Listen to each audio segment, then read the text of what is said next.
been replaced. From ear to ear, I see that fear in your face. Tell me when the last time you felt safe, cause there's some evil people in the streets. Evil at your front door, creeping while you sleep. It's time to raise up, show that evil we ain't weak. We don't turn the other cheek, I can show you how to be strong. Come on, follow me. Heard you looking for a hero.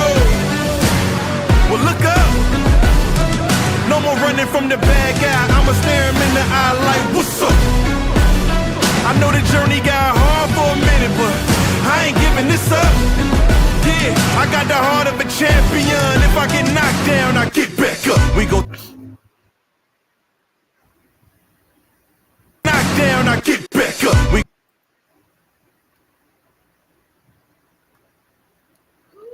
I don't know. Oh, here we go. Hey, everybody. Thank you so much for tuning in to another week of Insights of a Survivor. We're back again. And before, like always, I want to give a gentle reminder that Insights of a Survivor often discuss sensitive topics, including trauma, abuse, and lived experiences of survival. These conversations are raw, real, and sometimes heavy. So please take care of yourself while listening. Step away if you need to, turn it off if you need to, come back if or when you feel ready. Your well-being is always going to come first, okay? So again, welcome back. Insights of a Survivor. My name is PJ, and this is a space. This space was born out of both pain and purpose. For far too long, survivors have been silenced, overlooked, and made to feel like their stories were too heavy to be shared. This show is my way of breaking that silence, of creating space where truth is honored and voices are amplified, while healing also becomes a collective journey. My mission with Insights of a Survivor is simple but powerful: to bring survivors together, to remind each of us that we are not defined by what has happened to us, and to show that strength is in speaking our truth. Every conversation here is about resilience, about courage, and about the courage that it takes, and about building a community so no survivor ever feels alone again. For me, this is personal. My own journey with domestic violence could have broken me, but instead it lit a fire in me. I know the weight of silence, the pain of being unheard, and the scars of surviving things that no one should have ever had to endure. But I also know the power of finding your voice.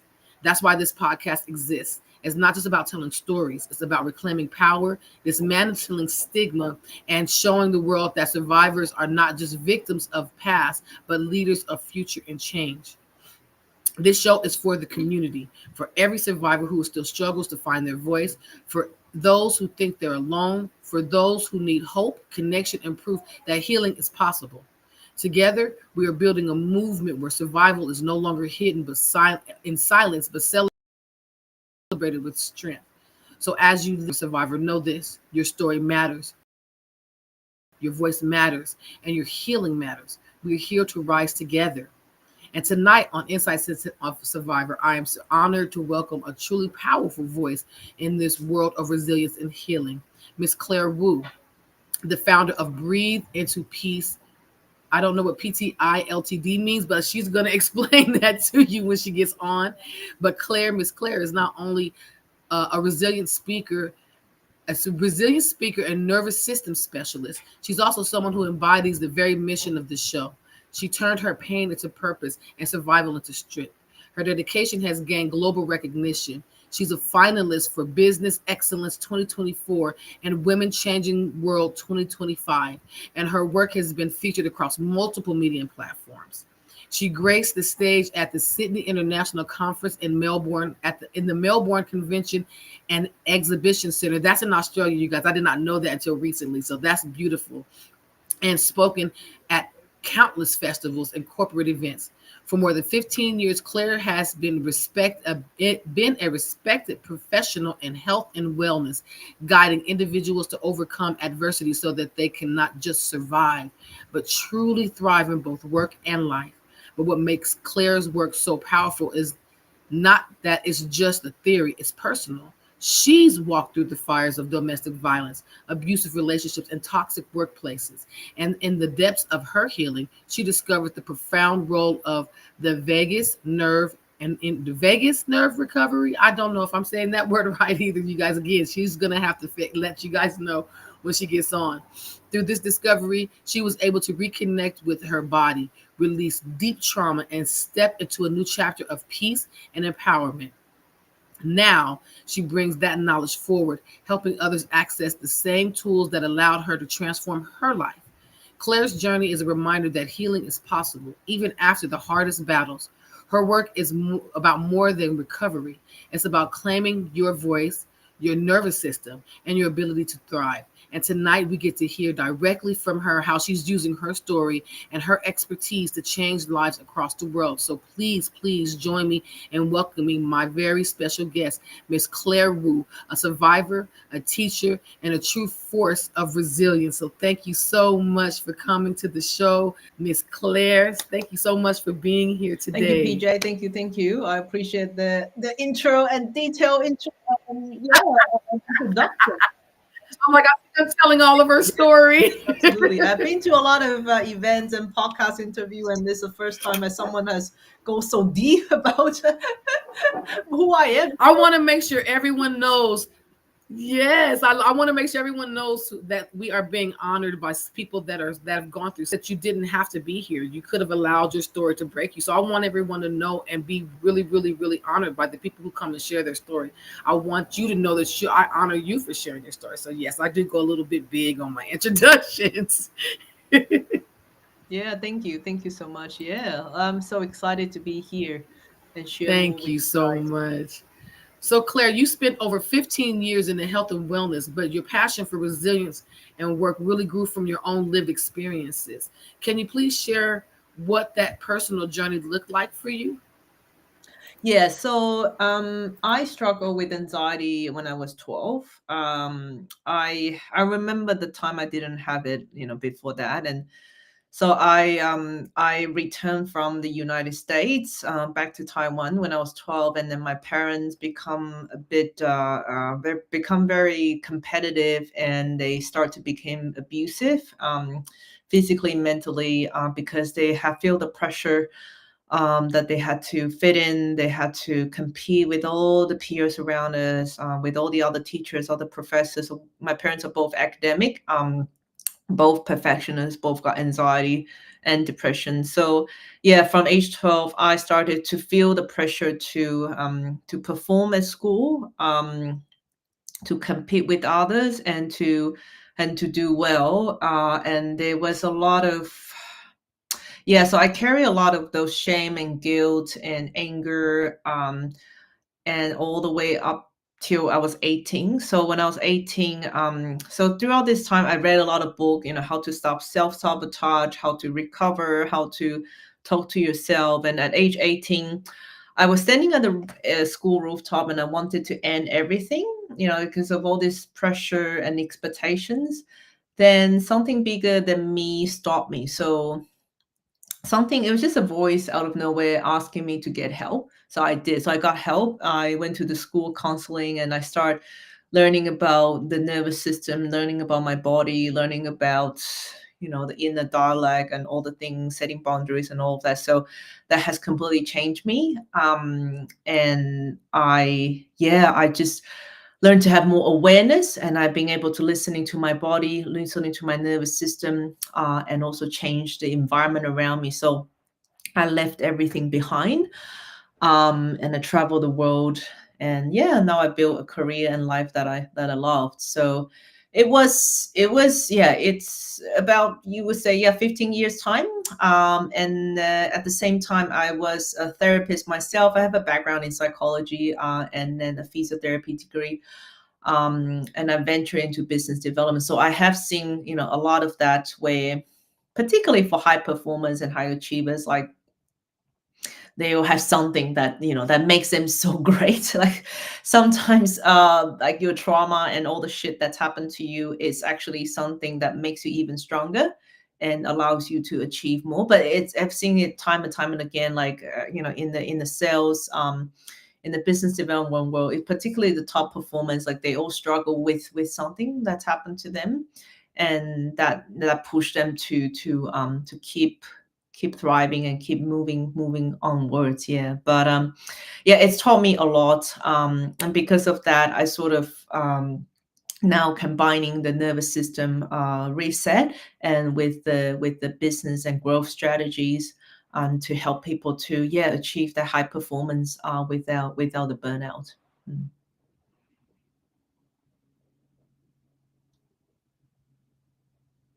PJ, are you still there? I think you were off.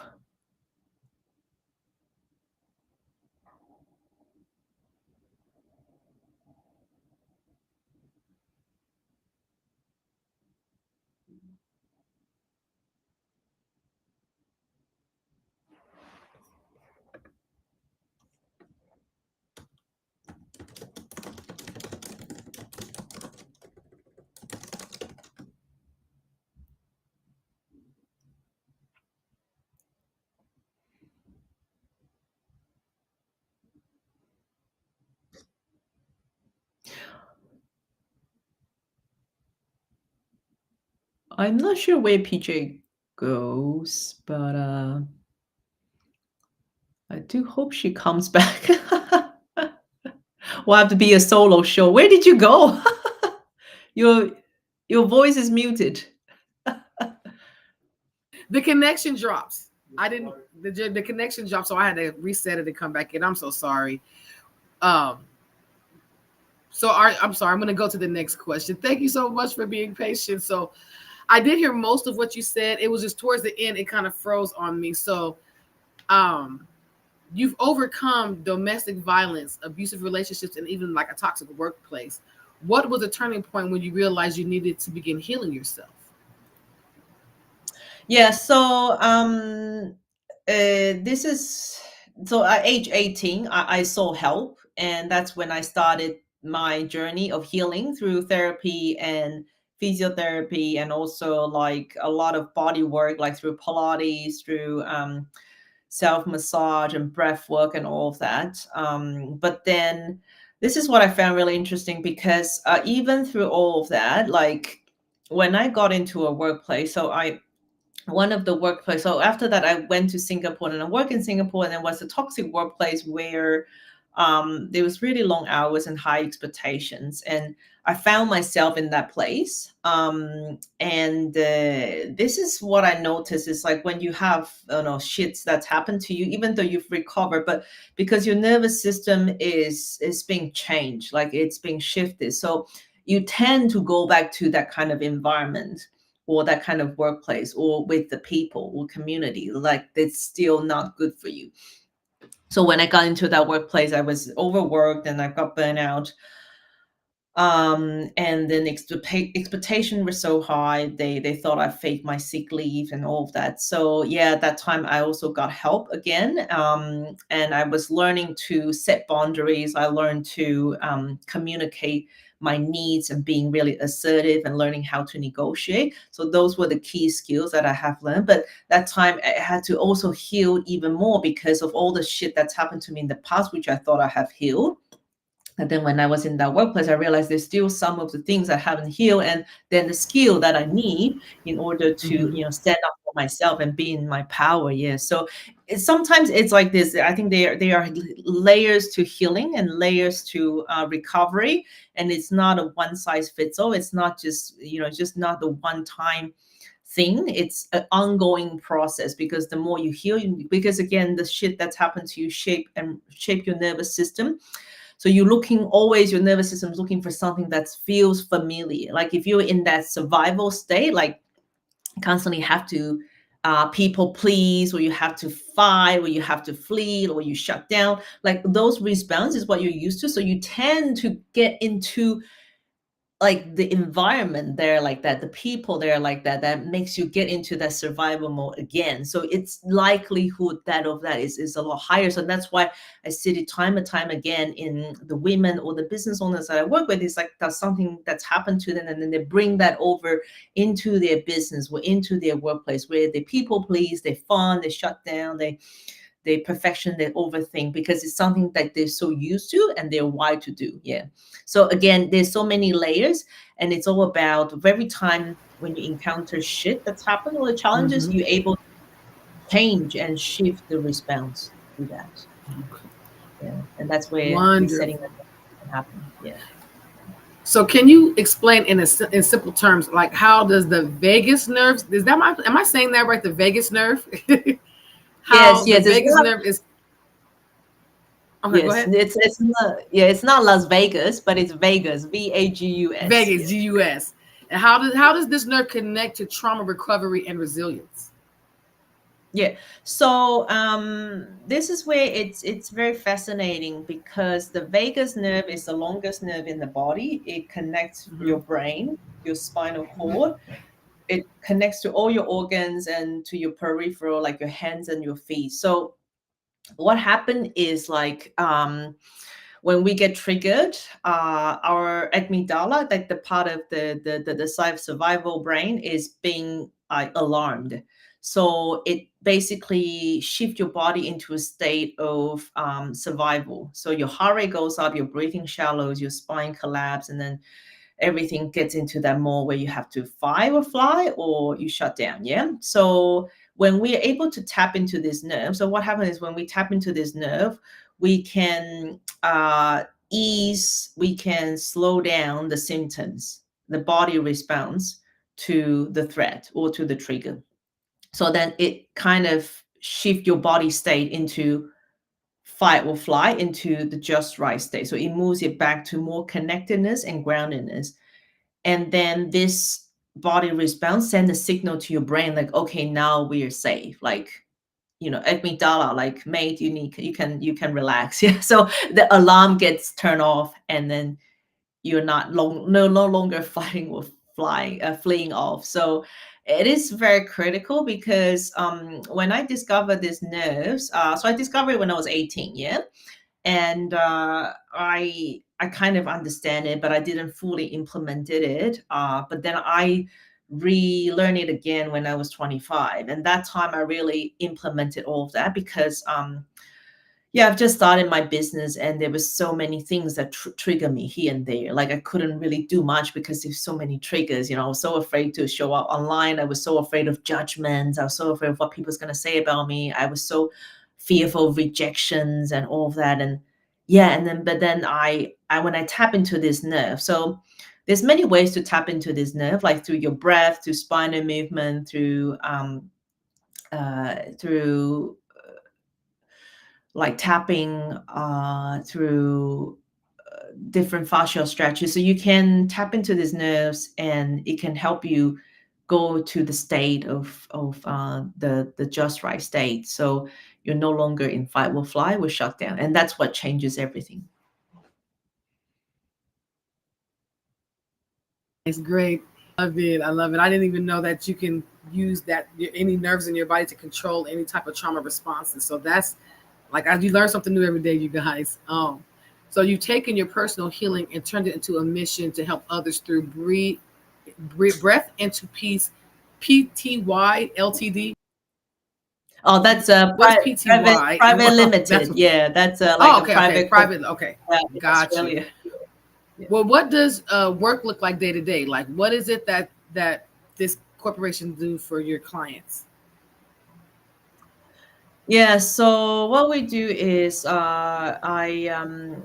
I'm also an author of the book How to Get Over Your Shit. Just as straightforward as that. It's a woman sitting on the toilet and then just winging it in her life. So what we do is we get invited to like schools, to corporate, and to events, and I speak on stage about mental resilience and mental wellness. And sometimes I do workshops to help people to reset and thrive, from business groups to business communities to, again, larger events and festivals. So because it's a tough time, from the last year to this year, there has been a lot of changes in the business landscape and in the environment of the industrialization of changes because of adoptions of artificial intelligence and the adoptions of a lot of a sort of a global workforce as well. So Yeah, there's a lot of stress and anxiety on the rise, and a lot of companies and a lot of people want to know how to navigate through it. Yeah, so I do a lot of the keynote speaking, and on top of it, I do the workshop where I do like in 2 hour, 3 hour sessions with people. And yeah, that's usually happen maybe four to 10 times a month. And I also see some private clients. They are mostly business owners and busy professionals. They having some blocks in their business or in their life, so I help them remove that. That's mainly through Zoom, through online, and just mentoring them through the triggers, the tough times, and help them to regulate so that they can move forward and not getting stuck. Yeah. We also have products, and we have like a breathing necklace. So that's where the name comes from. Not called How to Get Over Your Shit. The company is called like Breathe into Peace, because I think the fundamental of regulating this vagus nerve is through breathing. So even though there's over hundreds of exercises, the first thing that I always teach is the breathing. So when you get really anxious and stressed, like you're in that fight or flight, that you're ready to flee off, is to anchor into your breathing. So if you can breathe out, particularly into this, tool, out for 8 to 10 seconds, and then you breathe in through your nose. So you repeat that until you feel calm and grounded, because like your vagus nerve will start kicking in, and it would tell your heart to slow down, tell your lung to slow down, and then in turn you would tell your mind that, your brain, that we're safe and we're okay. So yeah. That's awesome. I didn't even think about breathing. That's like breathing through a straw. I get that. I like that. I might need to use that one day. Help me Yes, with my yes. So breathing. yeah, yeah. A lot of people use straw and paper bag, and it's very iffy. It's all, you've seen that on TV as well. We all seen it, and Yeah, I seen the paper bag. Yeah. yes, yes. It's just making it more elegant and more functional as well. Yes. Yes. And then nice accessory on top of that. Yeah, yeah. A lot of our clients are actually, funny enough, some of them actually don't feel anxious at all. They just buy this because it looks great on them. And we have some clients that, Yes, yeah, really they don't have pretty. any more anxiety, so they just wear it for the beauty of it. That's awesome.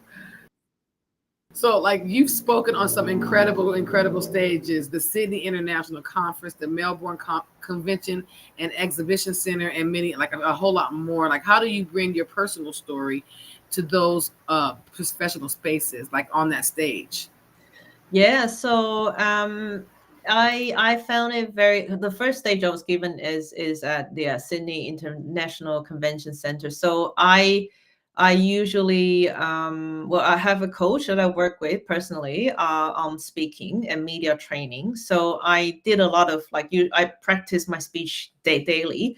Firstly, and secondly, I am very cautious of the trauma informed practices. Like I had to, yeah, I had to write my story in the way, or deliver it in the way that doesn't traumatize other people. Like I found it's very critical in that sense. So when you hear me talk about the things that's happened to me, you don't really necessarily hear what has actually happened. Like, a lot of people go into details of how they've been beaten up, all the abusive stories and all of that. But again, that could create a traumatic experience for the audiences. Yeah. So we tend to, so what I've learned, so I'm also a Beyond Blue speaker. So it's a non-for-profit that helps with people with anxiety and depression. So what trauma informed means that we anchor into the feeling and then the thought process of being with a person that have with lived experience in anxiety and depression,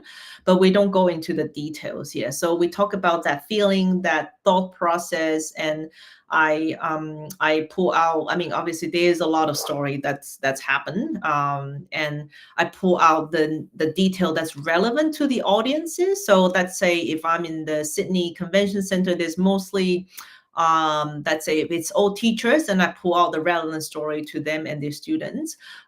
If it's like people working in the corporate, and I pull out the relevant corporate stories that I have with them. But then if it's all like immigrants, and I'll pull out story that's relevant to them. Yeah. So then it's not just it's not a one size fits all. It's all tailored to the organization, to the audience, the main audience, and looking at what they're looking to achieve out of the speech. Yeah. So it could be that they want practical tools to bounce back from rejections. It could be that they want the students to be able to ask for help in difficult times. And it could be, people that just assuring them that they're not alone in their anxiety journey. Yeah. So depending on the outcome of the talk, I also tailor it around there. So I give them like a key takeaways based on what they actually need. So I don't go in and just ramble my full 15 years of stories, which is like 200 plus pages. I don't go in and tell everything. I just pull out what is needed. And luckily I have this story bank with me. So I just pull out what's necessary. And usually it's just 2-3 stories, and then it's to be no more, because like if you're a speaker where you want to be on stage, the least thing you want is to traumatize your audience. So you want to prepare them, you want to build a relationship with them, but most importantly, you're there to help them to get through the things and the main things they're struggling with. Yeah. Mm-hmm. That's beautiful. And it actually shows, because like as a finalist for the Business Excellence 2024 and Women Changing the World 2025, you made an impact on society. Like, what does these recognitions mean to you, especially as a survivor? Oh, I didn't expect that they would come. So it's very funny, because usually with those awards I've been nominated. So like either a colleague or a friend or someone randomly have nominated me. And for me, when it comes to Business Excellence Award, it's all about actually turning the pain into purpose, like having something that is a program and a tool that is practical, that actually shifting and changing people's lives. And I was very honored to be nominated twice for Business Excellence, because it just shows that yeah, I have a business system, process, and structure in place, and your effort and hard work has been recognized. For me, the Women of Influence Award this year has been phenomenal, because I was on the stage with women around the world, from AI to global warming, to sustainability, to Aboriginal community. So that award has I was actually the winner of the award, and I think it was just really showing that even they just one person at a time, and it actually changes the whole world.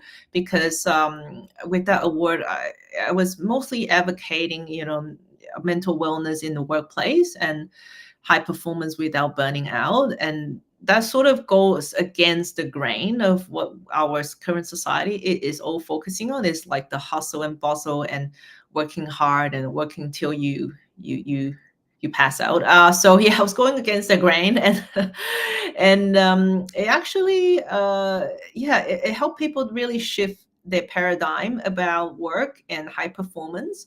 Like if you're able to tap into your brain and your nervous system, like we're not wired to work 24/7. Like we're wired to have that 90-minute of deep flow, and then later we need to like really have that stress response and just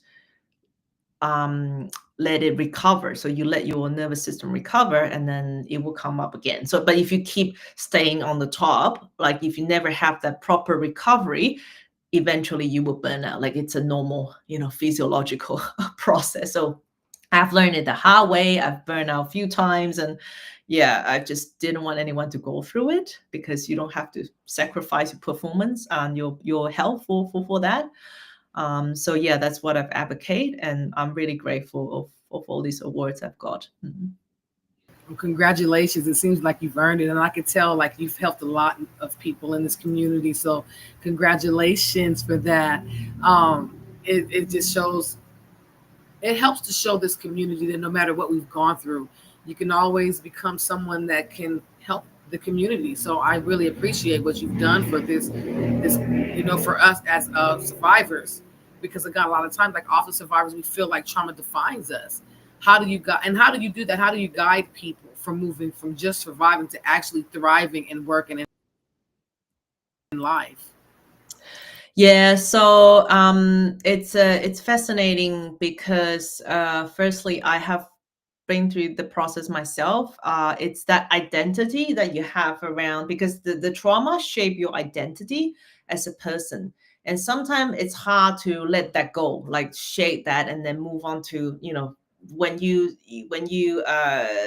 move on, when you decided to take a path that's different from where you currently are, you actually had to shade off and let go of your past identity and forming a new identity. So sometimes it's hard because we're so wired, like our nervous system wanted to go back to the old self because it's familiar, it's comfortable, as weird as it sounds, but it's comfortable being a victim sometimes. It's comfortable people pleasing, overthinking, or procrastinating, or staying with the same person that's abusive, or staying in the same environment. But it's not good for you. So I like to break it down to where I look at it like an ABC concept. So first thing A is about awareness. So having that awareness is very critical. Knowing like you are in the state of fight or flight or fleeing, like mapping out your nervous system states, knowing when you are aware, knowing where you're at, and having that awareness is the first step. Because when you have awareness, you know that you want to make a change. And B is about the body. So if you can tune into your body at any point in your life. So what I do is like I assess the nervous system state, and then we connect that to the body, to the breath. Are you shallow breathing? Are you having a slump posture? Are your like your fist clenching, is your muscle tightening? Like connect that to the body, and then utilize the body to shift the state. So if my client's coming in very slump posture, fast breathing, shallow breathing, I will get them to do the breath work. I will get them to do the myofascial stretching, to do the posture strengthening, and to help shift that state. So it's about tuning into your body, knowing what your body needs, give it what it needs, and shift it out of that. And third one is community. Community is very critical. So we rub off on each other.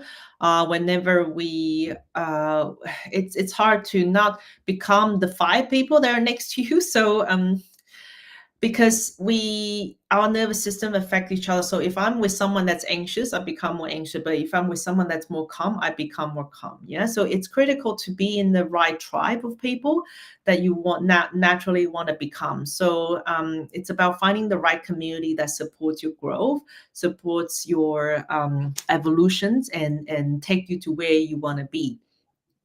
So be really mindful of the community that you put yourself in, because the nervous system affects each other. And yeah, with this ABC, you can shift on from being a victim, someone that's gone through a lot of challenges and difficult things, into someone that's actually able to find and forge a new path. And I have one client that is a testament to this. His name is Josh. Arnold, he is a tech entrepreneur. So he came to me because he was dealing a lot with social and performance anxiety. He has a lot of difficulty connecting with his clients and investors, and because of all the childhood, things that's happened to him, so it was hard.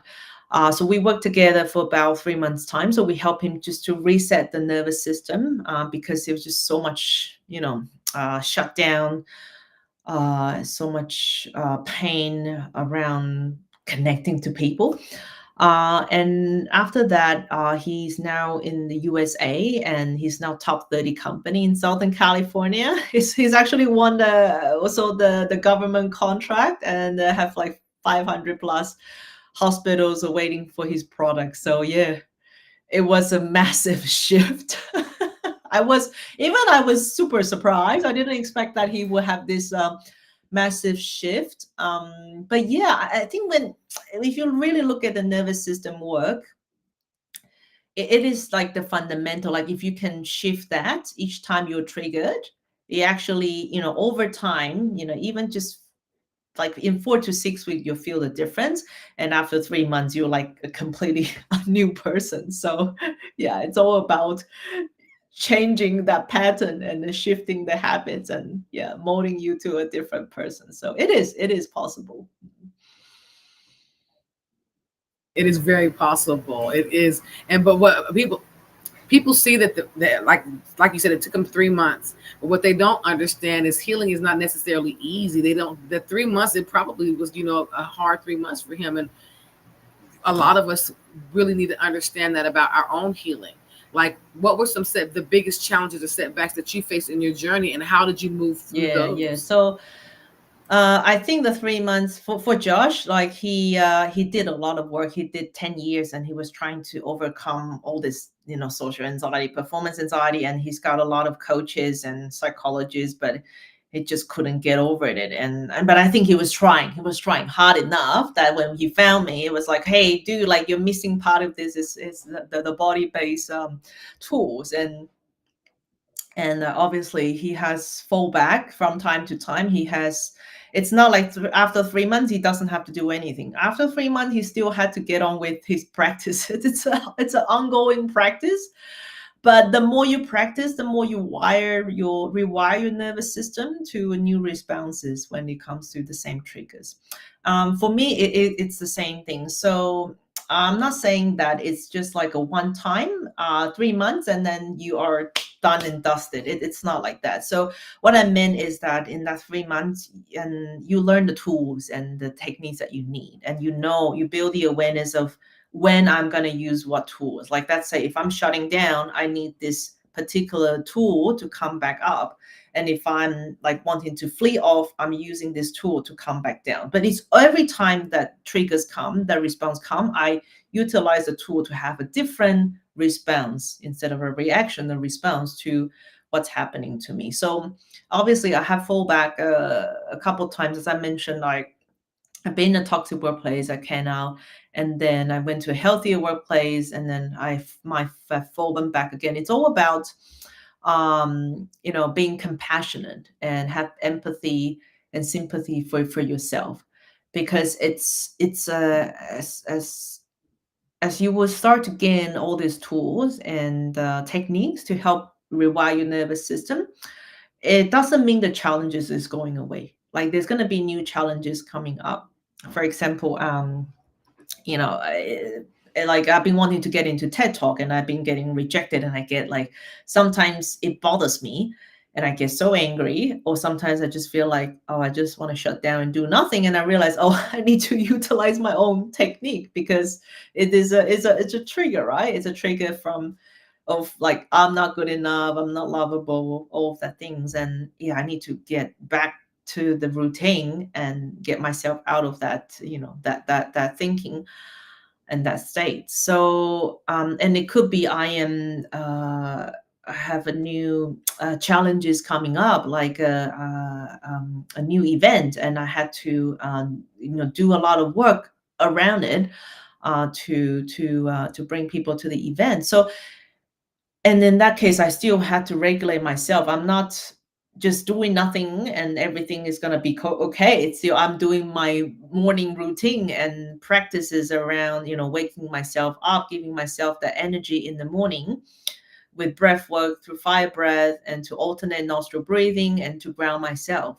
And throughout the day, if I'm triggered, then I found the tools that, as I mentioned about the slow exhalation, and with the tool that I use daily, I can bring myself back to that groundedness and connectedness. So it's all about, it's not I don't think anyone's ever going to stay in the just right state. I don't think it's normal, to be honest. It's ebbs and flows, and you go up and down, but it's all about coming back to the just right state. It's not about not having ups and downs. It's about, okay, when you have all these ups and downs, and how can you come back to the regulated state? and moving on from there. And that's very critical. So being really compassionate of what you've been through, how you've progressed, where you've been, and also if you can journal down, all your thoughts, all your feelings, what's happening, it helps you to keep the track of record, and also help you to see how far you have come. That's awesome. Yes, and that is so true. Like I said, I was right there with you, because sometimes I'm like, I'm great, I'm fine. I've gone through a lot of my own healing modalities, and then there are days where I'm just like, oh, I have to pick myself back up. So that is very true. So I really thank you and appreciate that you expressed that for us to understand that healing is not going to always be spot on. Like you say, in 3 months, he still needed to do his own work, and he probably has his days where he has to, it's ups and downs. It's ups and downs. And I love that you expressed that. So if you could leave our listeners, especially those currently struggling in silence, with one piece of wisdom from your journey, what would it be? And also, where can they find your book? One piece. Oh, it's hard to just give you one piece of advice. This is for someone who is very stuck. Well, I want to tell you that, there's so much I want to say to you, but if just one piece of advice, you are always free to go where you want to go. Like, no one is putting you in the cage. No one is coughing you to the table. And I hope you're not in the jail. Well, hopefully, but you are free regardless. Like, it's the stuckness feeling is your body, and your experiences telling you that you're not going anywhere. But in fact, like, you can still breathe, you can still move around, you can still go to the toilet, you still go to the shower. Hopefully you still go to the shower. Like, you're moving. As long as you're moving, you're not stuck. So don't let your brain, don't let your body lie to you. Like, you're still moving, you're free to go wherever you want to go. So I just wanted to remind you of that, and do something. Just do at least one thing that make you happy today. So just do one thing that make you happy today, and you'll find the shift that you need in your body and your life. Yeah. And if you do need more, you can find my book on our store. I can leave the link to PJ, and we'll leave the link to the Amazon as well, and on Shopify. And you know where to find me. I'm just at Breathe Into Peace on Facebook and Instagram. You can just email me that information, and I'll add it to the description in the YouTube, so that they can go in and you guys can get the link to her book, How to Get Over Your Shit, you guys. Thank you so much, Miss Claire, for coming and sharing your story. You are really, really, really an inspiration. I mean, seriously, I want to be you in the next year or two. That's what I'm aspiring to be. I'm working on it, but I am going to be there. Nothing's going to hold me back. So thank you so much for being on our show and sharing your story and being resilient and just being who you are. I mean, because I was like really nervous about who you were going to be. You're really calm and you're really down to earth and you are so chill. So I'm really, really, really like over the nerves now. So thank you so much for being on the show and sharing your story with me. Yes, my pleasure. Yes, sometimes. Yes, my pleasure. Yes, yeah. Sometimes my psych. I used to have a psych, and she was like, "It's weird that you're not anxious about this." And because I have regulate myself so many times, and it becomes automatic. Like, it doesn't even. Oh. I don't even get anxious when I'm on the stage, so it's very weird. Nice. I'll be there. Like I said, I will be there one day. I'm still like, yes. But that's okay. The inspiration. Thank you so much. You have a wonderful evening. And I hope to work with you again in the future. Absolutely, PJ. Anytime you need, just reach out to me. Yeah. Yes, ma'am. Good night. Thank you so much. Yeah. Bye-bye. Bye. Mwah. Oh my God, I love it. She's such a wonderful person, you guys. So before closing out, I want to ensure that everyone has any access they need to real support. If anyone that you know, or if you're experiencing any type of domestic violence, human trafficking, or any type of support that any type of situation where you need support, you can reach out to organizations that can help. Last week I gave you the National Domestic Violence Hotline. This week I'll give you National Human Trafficking Hotline. It's 1-888-373-7888, or you can text HELP to 233-733. Okay, so you guys are never alone. Help is always available. Now, as we wrap up today's episode, I want to take a moment to speak directly to anyone who is listening. I first want to thank Ms. Claire Wu, because she put a lot of things in perspective. And again, that Vegas nerve, VAGUS, you guys, not like Las Vegas. It's something that I didn't really, I'm going to do a little bit more research on that, and maybe even try to see if I can follow up with her, get her book, because that's something that we need to understand, that sometimes our trauma can be helped physically, just by breathing, just by doing small little things. Not only that, but that can help us, But again, as we wrap up, I want to take a moment to speak directly to anyone who is listening and has survived or is currently surviving domestic violence. If that's you, I want you to hear this clearly. You are not alone, and your story matters. Your healing matters. I say that a lot because it is the truth. Domestic violence is more than just a set of incidences. It's a systematic attempt to strip away your sense of self, your confidence, and your hope. It can leave deep wounds, physically, emotionally, and spiritually. But surviving doesn't mean you have to accept that pain forever. It doesn't mean that your voice was meant to remain silent. It doesn't mean that you can't reclaim your power. Healing from any type of trauma is not easy. It's not a straight path. It's messy, it's complicated, and it takes time. There will be days, like she said, like Miss Claire said today, there will be days where you feel strong and days when you feel like giving up, and that's okay. What matters is not giving up the fight to be free. You heard what she said. You are free. Free from the fear, free from the control, free from the shame, and free to truly live the life you want to live on your own terms.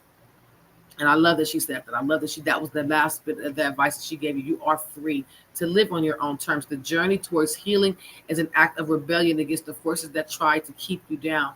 Every step you take toward freedom, every moment you reclaim your voice, every time you honor your feelings instead of suppressing them is a victory.